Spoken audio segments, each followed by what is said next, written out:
voltando agora para o nosso segundo bloco, com o nosso convidado, Dr. Fábio Paiva, que é presidente do Tribunal de Justiça Desportivo, o nosso vice-presidente da Comissão de Direito Esportivo da OAB Caruaru, Dr. Alan Cruz, e Dr. Carlos França, que é membro da Comissão de Direito Esportivo. O nosso bate-papo de hoje é justamente sobre a importância do direito esportivo e da advocacia, né? A OAB Caruaru foi pioneira em criar essa Comissão de Direito Esportivo na nossa atual gestão. E Dr. Fábio, no bloco anterior, estava falando justamente sobre esse trabalho voluntário. É muito interessante, doutor Fábio, porque algumas pessoas já estavam interessadas em fazer um concurso para ser presidente do TJD, né? Mas assim como a OAB, né, que é um trabalho voluntário, nós temos, né, presidente, vice-presidente, diretoria, conselho, membro de comissão, presidente de comissão, ou seja, todos nós exercemos um trabalho voluntário e com afinco, né, com muita responsabilidade, sempre trabalhando em prol da advocacia e da classe. Mas no caso de um tribunal onde é o Estado que de toda forma ele é responsável, precisaria ter uma organização maior, né, doutor Fábio, a respeito dessa contratação, né, dos cargos, né, que são distribuídos no Tribunal de Justiça. Isso. Há exemplo do CARF, inclusive, do Conselho de Contribuintes, que hoje já tem uma regulamentação legal e é remunerada. A atividade dos conselheiros lá é remunerada. A atividade dos auditores, dos membros da Justiça Desportiva em si não é remunerada, mas já vem sendo regulamentada há algum tempo.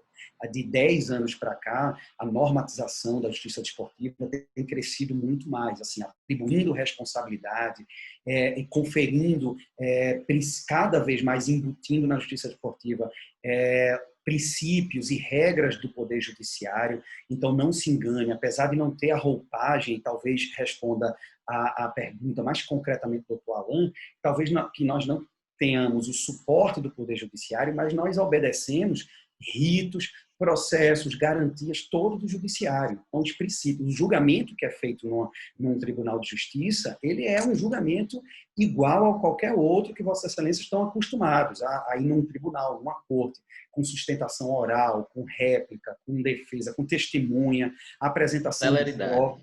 apresentação de provas, arguições de nulidade, recursos, mandados de segurança. Então, a gente tem todo esse funcionamento e é uma atividade extremamente interessante. Aí vamos dizer, olha, mas se não é remunerado, por que você não larga? Por que está quase há 20 anos atuando na justiça desportiva? Porque é aquilo que eu disse, ele não tem a remuneração, mas tem uma contribuição, uma retribuição ainda maior, que é a paixão por atuar. Uma vez dentro, e aí eu queria direcionar essa conclusão a quem está ouvindo agora, quem não teve contato com a justiça desportiva, que uma vez dentro, uma vez conhecendo a justiça desportiva, você nunca mais vai largar.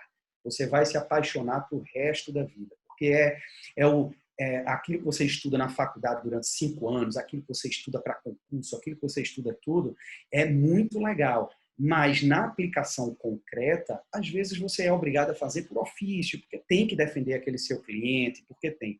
Para quem tem um vínculo com a justiça, com o desporto em geral, para quem gosta do desporto, para quem ama o futebol, para quem ama o basquete, o handebol, atuar com esse direito é unir o melhor de todos os mundos, porque você vai estar lá aplicando princípios legais, princípios constitucionais, regras, sobejamento de princípios, aplicação, dizendo o que é que pode e o que é que não pode, numa área que você gosta, que você curte, que é o direito esportivo, uma área leve. Então, é um Perfeito. direito Doutor leve. Fábio, hoje eu gostaria de passar a palavra também para o doutor Carlos França, para que ele possa fazer uns questionamentos, mas hoje o Tribunal de Justiça ela é concentrado em Recife, correto?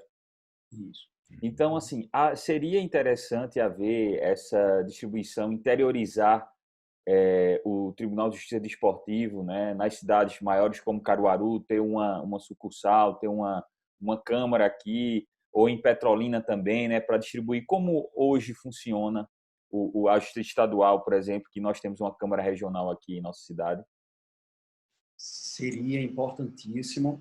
Já há a previsão de que as competições que se realizem de forma locais, elas tenham comissão julgadora própria, um tribunal próprio para julgar aquilo ali. Então, exemplo, supondo que seja feita uma competição oficial que envolvam times do sertão. Então, vamos lá, times de Salgueiro, Petrolina, alguma da área dali.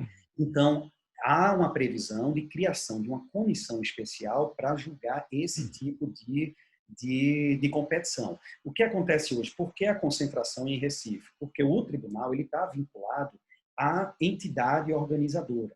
Então, como o Campeonato Pernambucano de Futebol ele é organizado pela FPF e engloba times do estado todo, então ele precisa ser concentrado em algum lugar.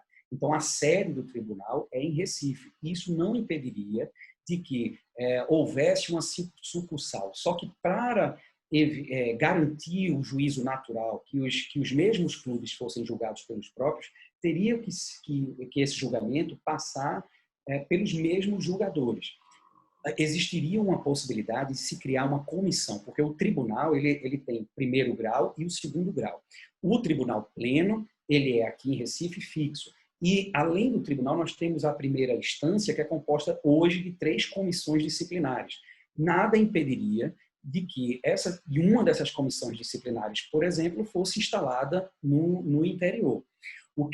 Nós estamos hoje fazendo o caminho inverso. Nós tivemos a grande felicidade de nomear um auditor que é oriundo de Vitória de Santo Antão. Agora, foi indicação do Sindicato dos Atletas, salvo engano, que indicou o doutor Rafael, também, se não me falha a memória, que é de Vitória de Santo Antão e foi nomeado para fazer a composição de uma das comissões aqui em Recife.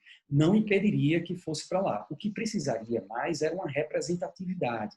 Então, o ideal é que os times do interior estivessem sempre representados e com uma frequência maior, para que tivesse times constantemente em conflito do interior. Como hoje a gente não tem, oscila muito e isso envolve custos, a federação teria que bancar a ida dos auditores para lá ou manter uma estrutura fixa no interior. Isso aí entram outros fatores, além da possibilidade jurídica, que é o fator econômico também. Agora, isso não impede que as comissões daqui de Recife e o tribunal daqui realizem audiências e sessões de julgamentos itinerantes. Isso aí seria uma proposta que, inclusive, já foi ventilada pela OAB Caruaru há algum tempo, de se fazer uma sessão itinerante para aproximar. Isso é importante. É importante, doutor Fábio, justamente trazer o tribunal para o interior, não é? E para entender o funcionamento da justiça desportiva. Nós temos assim, excelentes nomes aqui na nossa região, não só em Caruaru, mas nas 16 cidades que fazem parte da nossa circunscrição, e com profissionais que, quem sabe, podem ser membros julgadores também, do Tribunal de Justiça Desportivo. E aqui eu quero até mandar um abraço para Manuela Cruz, que é uma amiga minha, que passou muito tempo no Tribunal de Justiça Desportivo também, julgando os processos. Então, mais uma vez, obrigado, Manu, por todo o apoio também, pela parceria. E eu gostaria de passar agora a palavra para o doutor Carlos França, para as considerações também dele a respeito da temática, doutor Carlos. Bom, o que dizer depois de praticamente uma aula dessa, né? A gente só vem aprender, mas eu corroboro com o que foi dito e digo mais. É necessário que hoje, se a justiça desportiva está crescendo no Brasil e está crescendo, muito se dá pela qualificação dos advogados, dos profissionais. Porque, doutor Alain, doutor Fernando e presidente Fábio, doutor Fábio, está indo embora aquele ditado que diz, não, eu vou advogar por paixão. Não, hoje você pode ter até a paixão, clubística, seja qual for, mas você tem que se qualificar. Sabe? Hoje, o advogado, eu costumo dizer que é o seguinte, o advogado do direito esportivo, ele tem que ter uma boa noção de direito civil, direito previdenciário, direito trabalhista, porque são extremamente ligados. Sabe? A gente vai para o direito esportivo, o atleta a gente vê pela previdência social dele, os contratos de trabalho dele, as rescisões, principalmente quem vai no carro-chefe, que é o futebol. O doutor Alan está aí, sabe, muito pouco provável que um contrato não cumprido não termine numa causa trabalhista. É muito difícil. Nossos clubes estão aí empestados disso. Brasil todo, mas a gente vai focar aqui no nosso estado. Então, é muito complicado, seja ele previdenciário. Então, o que eu digo sempre é apaixonante o direito esportivo. É muito bom. Eu sou suspeito, né, Fernando? Porque eu cresci dentro de uma quadra e de um tatame, então eu sou suspeito. Mas o meu caráter, ele foi formado dentro de uma quadra, jogando voleibol, eu joguei bem. Fui campeão pernambucano, viu, presidente Fábio? Fui campeão pernambucano, adulto. Foi dentro de um tatame, entendeu? Muitos amigos que eu fiz e que vocês vão corroborar comigo durante toda a vida foram dentro de áreas desportivas e que estão até hoje, sabe? Mas só isso não basta. E é suficiente também a qualificação. Hoje já temos mestrados, temos doutorado, pós-graduação, entendeu? Então é está muito amplo a área. E ela como o presidente Fábio falou, ela é apaixonante. E está muito bem vinda eu vou dizer uma independência, mas uma autonomia da justiça desportiva. Porque senão, como o presidente muito bem falou, o presidente Fábio, nós vamos abarrotar a justiça comum. Nós tivemos um Sport Flamengo que, gente, quase não termina. A Copa União foi decidida no judiciário. E depois de quanto tempo? Gente, isso numa justiça independente, autônoma, por assim dizer, estava encerrado. Entendeu? E é muito bom isso para a justiça, inclusive justiça comum. Não apenas justiça desportiva, mas justiça comum. Porque veja quanto desafogo não vai ter. Agora, muito se dá essa melhoria à questão da qualificação dos advogados na área. Vamos lembrar um caso recente da Tiffany, a primeira trans que jogou numa liga profissional. Se o advogado não tivesse tão qualificado, ela ia perder o direito dela. Bateu no COI, no Comitê Olímpico Internacional, e era com todos os exames. Graças a quem? A qualificação dos advogados. Porque só paixão, infelizmente, agora não dá. Ou até felizmente, porque quanto mais qualificado, melhor. Então, eu corroboro com tudo que foi dito e ainda torço muito para a gente ver essa autonomia. Muito eu torço. Fernando. Seu áudio. Perfeito, doutor Carlos. Parabéns pelas observações, né, pelos comentários.